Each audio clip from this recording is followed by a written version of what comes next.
तो यकीनन हम दुश्मन होंगे। और तुमने भी तो बगैर सोचे कह दिया था कि वो कला हासिल करके रहूंगा।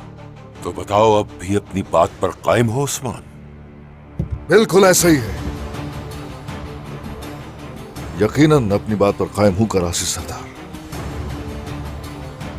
तुम ऐसी जंग की तरफ जा रहे हो जिसमें तुम्हारी जीत नहीं हो सकती उस्मान। याद रखना, तुम्हें और तुम्हारी पैरवी करने वालों को इस जंग में शिकस्त के अलावा कुछ नहीं मिलेगा।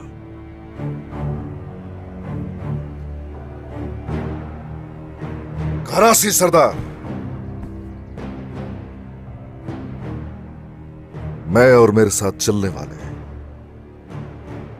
तुम्हें रास्ते से हटाने के लिए काफी है।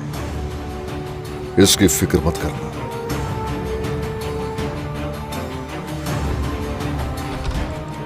करासी सरदार।